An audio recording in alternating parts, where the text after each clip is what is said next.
আপনাকে এই বাংলাদেশ থেকে সেফ এক্সিট দিতে পারে একমাত্র ইন্ডিয়া। বাংলাদেশে কোনো রাজনীতিবিদদেরকে বাংলাদেশের মাটিতে যদি কোনো সমস্যায় পড়ে তাহলে তাদেরকে পালানোর রাস্তা একমাত্র ভারত ছাড়া আর কেউ নাই। ৭১ সনে আমাদের সামনে যারা আমাদের যুদ্ধ করেছিল তাদের পালানোর পথ ছিল টেকনাফ দিয়ে ওই রাখাইন রাজ্যে চলে যাওয়া, আরাকানে চলে যাওয়া। সেই পথটা তখন বন্ধ হয়ে গেছে, সেদিকেও আপনি যেতে পারবেন না এখন। তার মানে বাংলাদেশ থেকে যদি কোনো রাজনীতিবিদদেরকে পালাতে হয় কোনো কারণে, যেটা আমি আশা করি না, কোনো চিন্তাও করি না, আমি কল্পনা করতে চাই না, তাহলে কিন্তু একমাত্র ভারতেই পারবে এসকেপ রুট দিতে বা পালানোর পথ তৈরি করে দিতে। কাজে এখানে ভারতের সঙ্গে তো প্রাসঙ্গিক হইতে গেলে আমেরিকা প্রাসঙ্গিক হবে। ভারত যদি বলে যে হ্যাঁ তোমাদেরকে আমি রাস্তা দিব, তোমাদের যদি কোনো সমস্যা বাংলাদেশে হয়, যদি তোমরা যদি নিয়ন্ত্রণ করতে না পারো, কন্ট্রোল করতে না পারো, তাহলে আমরা এসে তোমাদের সহায়তা করব। আমরা দরকার পড়লে জাতিসংঘের পিস কিপিং ফোর্সের নামে আমরা বাংলাদেশে আসবো। দরকার পড়লে আমরা পিস কিপিং ফোর্সের নামে ইন্ডিয়ান অ্যালাইড যে ফোর্স গুলো আছে তাদেরকে নিয়ে বাংলাদেশের মাটিতে আসবে, এসে বাংলাদেশকে নিয়ন্ত্রণ করবে, করে তাদেরকে পলায়নের রাস্তা দিবে।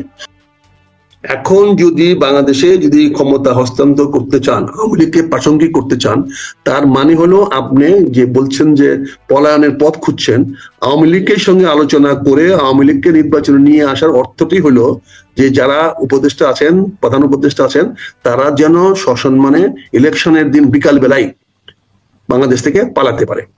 কারণ ইলেকশনটা শুরু হওয়ার সঙ্গে সঙ্গে তাদের পালাতে হবে। কারণ ফলাফল যার দিকে যাক, যারাই পরাজিত হবে তারাই প্রথম যে কাজটি করবে সেই কাজটি হলো এই কয়েকটি উপদেষ্টা বা কয়েকজন প্রধান উপদেষ্টা বাড়িতে হামলা করা। এটা রাজনৈতিক কর্মসূচির মধ্যে অলরেডি ড্রাফট করে রাখা হয়েছে। দেশের ভিতরে যে কলহ সৃষ্টি হবে, যে কোন্দল সৃষ্টি হবে, যে হানাহানি কাটাকাটি মারামারি সৃষ্টি হবে, সেটা কে করবে? মব জাস্টিসের নামে যে ব্যাপক এই মব জাস্টিস তৈরি হয়ে যাবে, এর সুরাহা কে করবে? কাজে এখানে যারা এগুলো ভাবতেছেন তারা আসলে মানে আমি কি বলবো, তারা মানে অত্যন্ত বিষাক্ত সাপ নিয়ে তারা খেলা করতেছেন। তারা এখানে বিষ মিশ্রিত পানি দিয়ে কুলি করতেছেন, তারা বিষ মিশানো পানি দিয়ে কুলি করতেছেন। তারা জানেন না কোনো কারণে যদি এক ঢুক পানি তাদের পেটে চলে যায় তারা বাঁচবেন কি বাঁচবেন না। এই ঝুঁকিগুলো তারা নিচ্ছেন, কেন নিচ্ছেন আমি জানি না, কি স্বার্থে জানি না, তবে এইভাবে আগানো যাবে না, এইভাবে যারা করছেন আগানো যাবে না। আমাদের আর দুইটা টপিক ছিল আমরা যেগুলো দিয়ে প্রথমে আলাপ করে নিলাম, যে হঠাৎ করে উপদেষ্টাদের এক্সিট নিয়ে আলাপ। নাহিদ ইসলাম বলছে যে তারা অলরেডি আখের গুছায় ফেলছে। আমরা সোজা বাংলায় বুঝি যে পালানোর চেষ্টা করছে। কেউ তো বলছে রাজনৈতিক দলগুলোর সঙ্গে উপদেষ্টা ব্যালেন্স হচ্ছে। রাজনৈতিক দল কারা? বিএনপি, জামাত ইসলামী, নাকি আওয়ামী লীগও আছে এই তালিকায়? কারণ আওয়ামী লীগের সঙ্গে অনেকের মিটিং হচ্ছে আমরা শুনি। আপনি যেরকম বলছেন যে আওয়ামী লীগকে দিয়ে কি এক্সিট খুঁজবে কিনা, এরকম একটা সিচুয়েশন। তারপর সাজিদ আলম বললেন যে এইভাবে ভাই এক্সিট হবে না, মরণ ছাড়া আপনাদের এক্সিট নাই, অনেকটা তার কথার মর্ম এরকম। তারপর হচ্ছে উপদেষ্টা শাহীন মুর্শিদি বলছেন সরকারের রন্ধে রন্ধে দুর্নীতির অভিযোগ তো চারদিকে। পলিটিক্যাল গভর্নমেন্টে যা অভিযোগ, এক বছরে তার চেয়ে বহু অভিযোগ, লাগাতার অভিযোগ, স্পেসিফিকলি উপদেষ্টাদের নামে অভিযোগ। এই দুইটা বিষয়ে এবং সাথে এই যে আওয়ামী লীগ নিয়ে জাতিসংঘ আবাসিক প্রতিনিধি গোয়েন লুইসের বক্তব্য, আমেরিকান এমবাসির স্ট্যান্ড, এই যে তিনজন দেখা করলেন সাবির হোসেন চৌধুরীর সঙ্গে, ইভেন অনেকটা ওপেন সিক্রেট ইন্ডিয়া বলছে অংশগ্রহণমূলক নির্বাচন।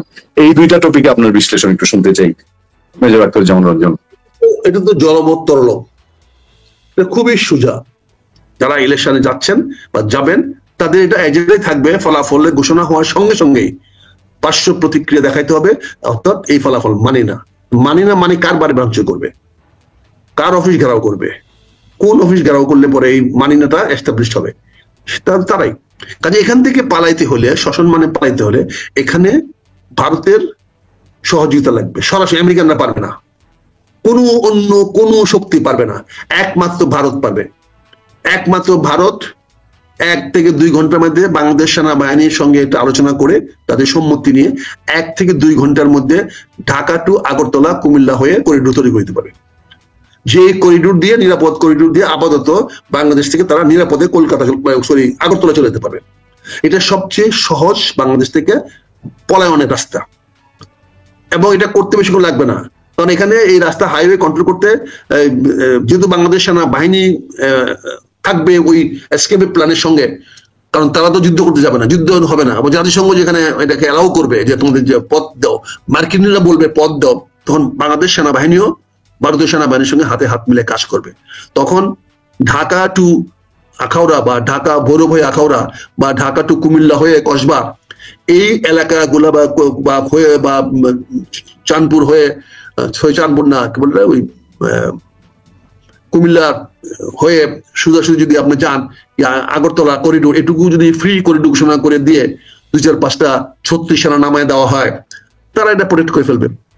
প্রোটেক্ট করার পরে ঢাকা থেকে যারা যারা বেরিয়ে যাওয়ার তারা নিরাপদে বেরিয়ে যেতে পারবে। আর ঢাকাতে ধরেন একটা 24 ঘন্টা কারফিউ দিয়ে 2-4-5 জনকে একটু মানে গোলাপ ফ্রি গোলাগুলি করে, গোলাপের পাপড়ি না বেরোয় এরকম বন্দুক দেওয়া, বুলেট বন্দুক দিয়ে গোলাগুলি করলে অন্তত কয়েক ঘন্টার জন্য ঢাকাকে শান্ত রাখা যাবে, এবং কয়েক ঘন্টার মধ্যে তারা যারা চলে যেতে পারবে। কিন্তু তারপরে কি হবে? তারপরে তো বাংলাদেশে একটা বিশাল যুদ্ধে নেমে যাবে, সবাই হানাহানি কাটাকাটি মারামারি করে কে ক্ষমতা দখল করতে পারে এই প্রতিযোগিতা নেমে যাবে। তখন একটা নির্বাচিত সরকার থাকবে, আর এই পলায়ন পর সরকার চলে যাবে। ফলে নির্বাচিত সরকার হয়তো পরের দিন সকালে এসে ক্ষমতায় নিয়ে তারা হয়তো সবাইকে শান্ত থাকার জন্য আহ্বান জানাতে পারে। তো এই ধরনের একটা পরিবেশ পরিস্থিতি সৃষ্টি হতে যাচ্ছে। এই জন্য আজকে প্রথম অভিযোগ তারা আনা হচ্ছে দুর্নীতির। আমি মনে করি যে উপদেষ্টা যারা আছেন সবাই তারা সরাসরি দুর্নীতি করেন নাই, এটা আমার বিশ্বাস, কারণ করার সুযোগ ছিল না। তবে তারা এমন অনেককে সহযোগিতা করেছেন, করতে বাধ্য হয়েছেন, যে এইগুলার কারণে অনেক জায়গায় দুর্নীতি হয়েছে। যেমন আপনি আসিফ মাহমুদ সম্বন্ধে বলতেছেন যে বিসিবি নির্বাচনে সে কারচুপি করেছে, হস্তক্ষেপ করেছে। আমাকে বলেন, এই যে সভাপতি যাকে বানিয়েছেন, কিনা নাম সভাপতি, আমার আবার নাম মনে থাকে না, বিসিবি সভাপতি যে বানিয়েছেন কি নাম বলতে পারবেন?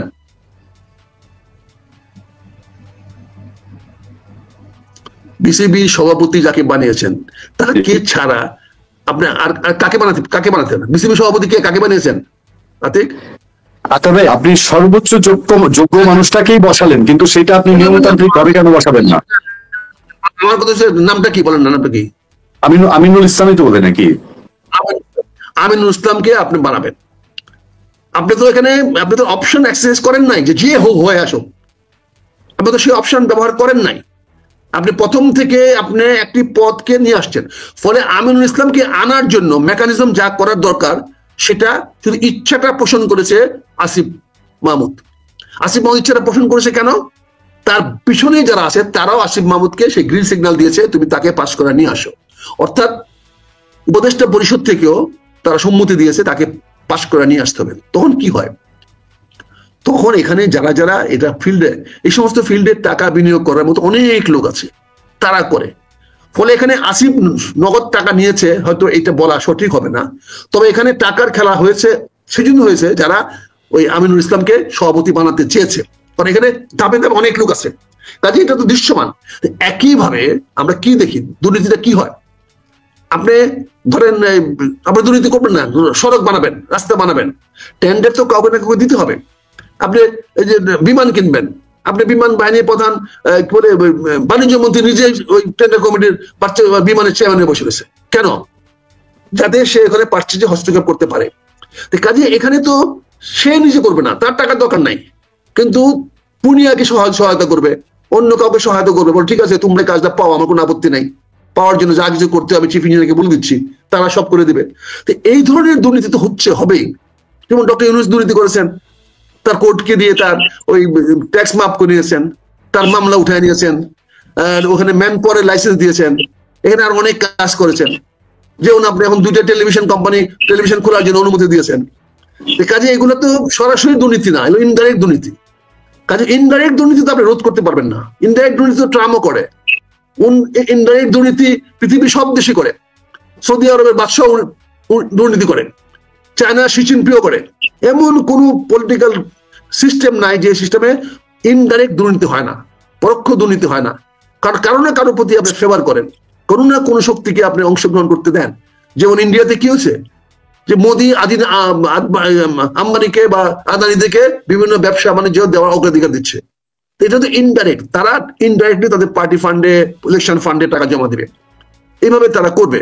তো এখানেও এগুলো হতে পারে। এগুলো বড় বিষয় না, বড় বিষয় হলো রাজনীতিকরণ। রাজনীতিটা ঠিক করেন, কি করবেন। রাজনীতি থাকলে দুর্নীতি থাকবে। দেখেন বলে তো খারাপ লাগে, আমার খলিফা হযরত উমর সাল্লাল্লাহু আলাইহি ওয়াসাল্লামের নামে দুর্নীতি অভিযোগ উঠে নাই?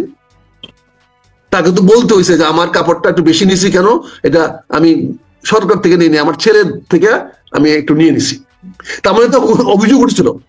তাহলে হযরত উমরের মতো খলিফার বিরুদ্ধে ওই তৎকালীন সময় 1000-1200 বছর আগেও দুর্নীতির অভিযোগ উঠেছিল।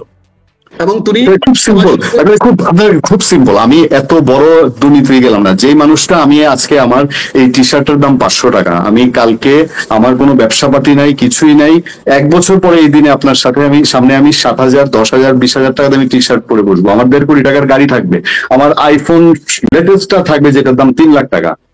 সেই পর্যায়ে যখন যাবে তখন আপনি যে ব্যাখ্যাগুলো দিচ্ছেন এগুলোর সঙ্গে কি মিলে? তখন না না, আপনি তো জিনিসটাকে দুই ভাবে করেন। আপনি বলতেছেন সে দুর্নীতি করে, সে নিজে টাকা দিয়ে কিনছে, এগুলো বছর দেখেন। সে জামাটা দোকান থেকে কিনছে, বছর দেখেন, বলে ওই দোকান থেকে অমুক দিন গিয়ে টাকা দিয়ে কিনছে। এটাই তো বিষয়। আপনি মেজর আক্তার নিজের টাকা দিয়ে না কিনলে আপনি আজকে 100 কোটি টাকার মালিক থাকতে পারতেন, কিন্তু আমরা জানি মেজর আক্তারই। আমি যদি আমার ভাই বা আমার ছেলে বয়সী বা আমার মানে হোম মিনিস্টার, উপদেষ্টা বলেন, বা আমাদের আর্মি অফিসার যারা আছে, ক্ষমতা আছে, তাদেরকে যদি আমি একটা মার্সিডিজ কিনে দেই, তার জন্মদিন উপহার দেই, তাহলে এর অপরাধটা কোথায়?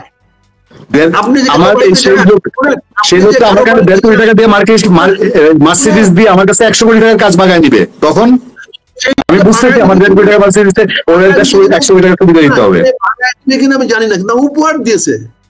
দেখেন, আমি আজকে আমার ভাই বোন আত্মীয়স্বজনের কাছে বিতর্কিত, সবাই আমার প্রতি রাগ করে, কারণ আমার বাড়ির গেটে একটা ছেলে দাঁড়ায় থাকে, তাকে আজ থেকে 15 বছর ধরে অর্ডার দেওয়া আছে তাদেরকে, যে থাকে যে হাতে প্যাকেট নিয়ে আমার বাড়িতে কেউ ঢুকতে পারবে না। এটা 91 সনে এমপি হওয়ার দিন থেকে ঘোষণা করেছি এবং সেটা মেনটেন করে আসতেছি। আমি সেটাই বলছি, এটাই তো সততা। সেই জন্য আমার আত্মীয় স্বজনরা প্রতিটা আত্মীয় আমার মধ্যে অসন্তুষ্ট, প্রতিটা আত্মীয় স্বজন আমার মধ্যে অসন্তুষ্ট, আমার বউ অসন্তুষ্ট, আমার ছেলে অসন্তুষ্ট। এই দৃষ্টান্ত আপনারা কায়েম করেছেন, এখন যেই ছেলেগুলো এই যে 3 লাখ টাকার মোবাইল নিচ্ছে অন্য থেকে, এই দৃষ্টান্ত করে কি হবে বলেন? আমি আজ পর্যন্ত কারো বিয়েতে যাইনি কোনো উপহার নিয়ে, এবং আমার ছেলের বাড়িতে বিয়ে উপহার দেওয়ার বেগম খালেদা জিয়া আসছিল আমার ছেলের বিয়েতে, আমি বলছি ম্যাডাম উপহার নিয়ে আসবেন না প্লিজ।